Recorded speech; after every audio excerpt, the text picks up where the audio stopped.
High views. నేను గతంలో ఇన్ఫిలిం branding ఇన్ఛార్జ్గా ఉన్నప్పుడు మామూలుగానే ఇండస్ట్రీలో ఆనాడు ఎవరైతే హీరోలుగా ఉన్నారో, క్యారెక్టర్ ఆర్టిస్టులుగా ఉన్నారో వాళ్ళతో పరిచయాలు ఉంటాయి. బట్ ఎప్పుడైతే ఒక జర్నలిస్ట్గా ఎంటర్ అయి ఉన్నానో, ఆ తర్వాత ఇంటర్వ్యూలు చేస్తున్నప్పుడు ఇన్డెప్త్లో కొన్ని క్వశ్చన్స్ అడిగేవాడిని. ఎందుకు? నేను బ్రాండింగ్ ఇన్ఛార్జ్గా ఉన్నప్పుడు, సినిమాలకు సంబంధించి వర్క్ చేసినప్పుడు వాళ్ళ గురించి వ్యక్తిగత విషయాలు కొన్ని తెలిసాయి. జర్నలిస్ట్గా ఉన్నప్పుడు ప్రొఫెషనల్ కొన్ని విషయాలు తెలిసాయి.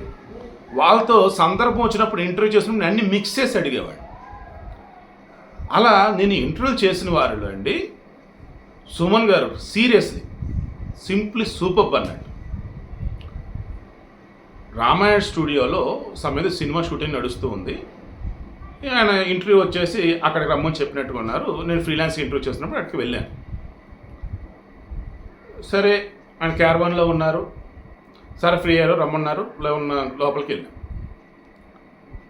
వెళ్ళిన తర్వాత ఇటు పరిచయం చేసుకున్నాను. మీ గురించి ఐడియా ఉందండి, జర్నలిస్ట్ శివప్రసాద్ కదా మీరు అన్నారు. Oh thank you so much sir అన్నాను.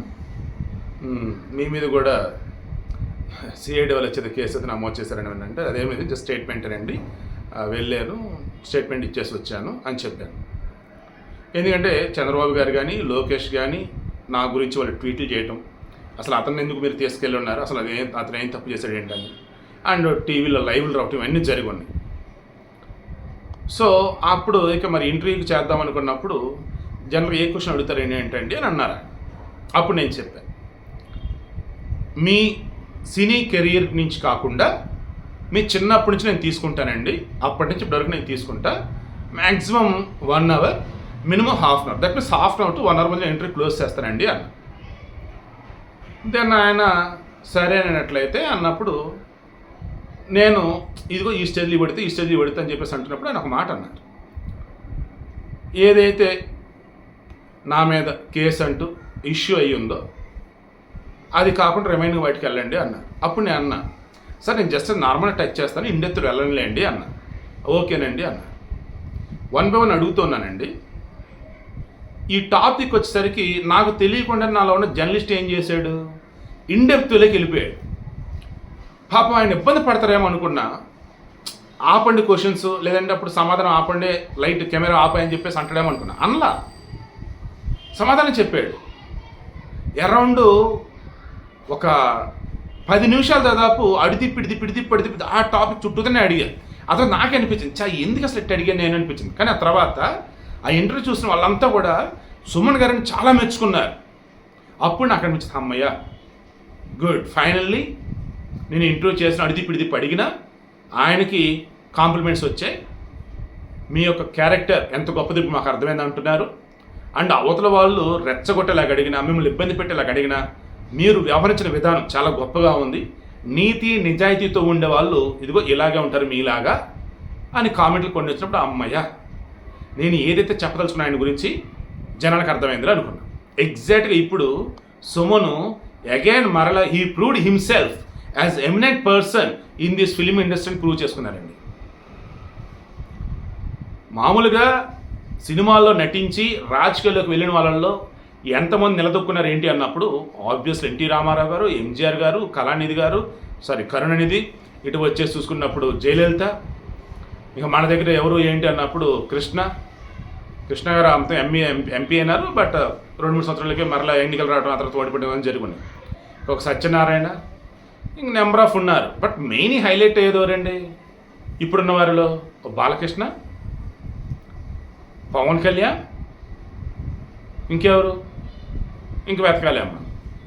అలా మిగతా చోట్ల చూసుకుంటే రీసెంట్ కంగనా రనౌత్, హేమాలిని, అండ్ తమిళనాడులో వచ్చి ఉదయనిధి స్టాలిన్, అండ్ మరికొంతమంది ఉన్నారు. ఈ వేలో సుమన్ గారు సినీ ఇండస్ట్రీ నుంచి ఈరోజు ఎంతోమంది రాజకీయాల్లోకి వెళ్ళి వాళ్ళు గొప్పగా రాణిస్తుండటం నాకు చాలా సంతోషం కలిగిస్తూ ఉంది.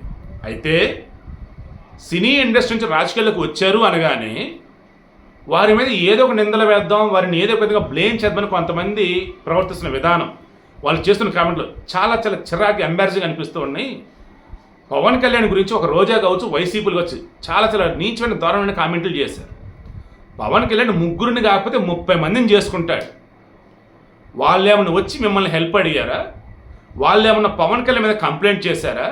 ఏం లేదే. అది ఆయన పర్సనల్ విషయం. ఈరోజు సొసైటీలో ఎంతోమంది ప్రేమించుకున్నారు, పెళ్లి చేసుకున్నారు, విడిపోతున్నారు, మళ్ళీ పెళ్లి చేసుకున్నారు, బతికేస్తున్నారు అట్లా. అంతేగాని ఇప్పుడు వైసీపీలో కొంతమంది ఉన్నారు, పేరుకే ఒక భార్యతో ఉన్నారని అంటారు. Not only YCP, lot of political పార్టీస్లో బయట వాళ్ళు నడిపి ఇల్లీగల్ విషయం అన్నీ కావు. వాళ్ళతో కంపేర్ చేస్తే పద్ధతిగా, ధర్మంగా, నీతిగా, న్యాయంగా ఉన్నటువంటి పవన్ కళ్యాణ్ ఎంత గొప్పవాడండి. అసలు ఆయన కాలి గోడికి సరిపోతారు అన్నట్టుగా ఇండైరెక్ట్ వేలో ఆయన కన్వే చేయడం జరిగింది. మెయిన్ సుమన్ కన్వే చేయదలుచుకున్నది ఏంటంటే, మీరు రాజకీయాల్లో ఉన్నప్పుడు రాజకీయం గురించి మాట్లాడండి, పార్టీ విధానాల గురించి మాట్లాడండి, అంతే తప్ప వారి యొక్క వ్యక్తిగత విషయాల జోలికి పోయి వారిని ఏదో ఇబ్బంది గురి చేద్దామంటూ వాళ్ళ ఇళ్లలో ఉన్న ఆడవాళ్ళ గురించి మీరు మాట్లాడతామంటే అది మీరు దిగజారటమే, అది చాలా చాలా తప్పు అన్నాడు. వాళ్ళని వచ్చి మిమ్మల్ని అడిగితే వాళ్ళు వచ్చిన కంప్లైంట్ రేస్తే అప్పుడు మీరు ఏదైనా పేకాలి ఇప్పుడని మీరు ఏదైనా చేయాలి. ఏం లేదు కదా అట్లా. పవన్ కళ్యాణ్ కడిగిన ముత్యం లాంటి వాడు. ఈరోజు అద్భుతంగా తాను పరిపాలిస్తాడు చూడండి అని చెప్పేసి అన్నాడు. తర్వాత స్టార్టింగ్ చెప్పినంత ఎందుకు ఈయన గురించి అంటే ఇదిగో ఇప్పుడు ఇలా రోజా ఎంత దారుణంగా మాట్లాడిందండి. ఆమెను సైతం ఈరోజు ఏమన్నట్టు తెలిసిన రోజా గురించి నాకు తెలుసు. ఆమె ఇండస్ట్రీలో హీరోయిన్గా రాణించాలన్న, నాట్ ఓన్లీ రోజు ఎవరైనా సరే రాణించాలంటే ఎన్నో కష్టాలు అంటే ఆడవాళ్ళకి అవన్నీ ఓవర్కమ్ చేసింది, రాజకీయాల్లోకి వచ్చింది. ఆమెను కూడా చాలామంది అందరూ మాట్లాడినారు, అన్నీ ఓవర్కమ్ చేసి ఈరోజు ఈ పొజిషన్లో ఉంది.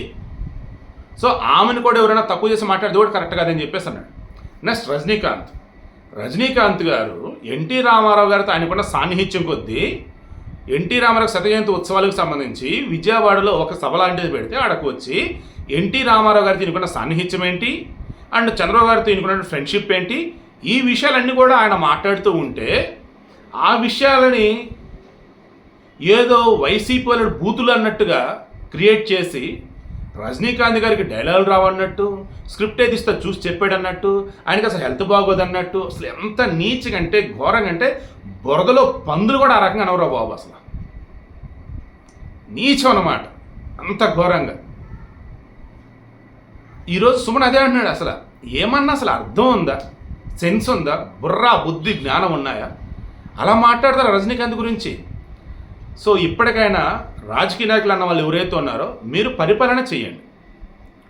లేదు ప్రతిపక్షంలో ఉన్నారంటారా, ప్రజా సమస్యల మీద పోరాడండి, చట్టసభల్లో మీ వాయిస్ వినిపించండి, ప్రజాక్షేత్రంలో నిరసనలు ధర్నాలకు పిలుపునివ్వండి ఎప్పుడు ప్రజలకు మేలు జరిగిద్ది అనుకున్నప్పుడు. సో ఫైనల్లీ సుమన్ అనే ఒక మంచివాడు, ఒక గొప్ప నటుడు, మంచి మానవతా దృక్పథం ఉన్నటువంటి మనిషి ఏమన్నాడంటే, అయ్యా సినిమా ఇండస్ట్రీ నుంచి రాజకీయాల్లోకి వచ్చిన వాళ్ళు గొప్పగా రాణిస్తుంటే చాలా సంతోషం, కానీ ఎవరైనా సరే రాజకీయాల్లో ఉన్నప్పుడు వారి యొక్క పర్సనల్ విషయాలు కాకుండా, వారి కుటుంబ సభ్యుల విషయాలు కాకుండా రాజకీయపరమైన సామాజికపరమైన అంశాల గురించి మాట్లాడుకుంటూ ఉంటేనే బాగుండిద్ది, అదే పద్ధతి అని చెప్పాడు. ఇప్పటికైనా వైసీపీలు మారాలి, లేదంటే ఈసారి జనాలే తిరగబడి కొడతాం గ్యారంటీ. ఏది అవతరాల గురించి పబ్లిక్గా సొంత విషయాలు పడక విషయాలు కనుక మాట్లాడు.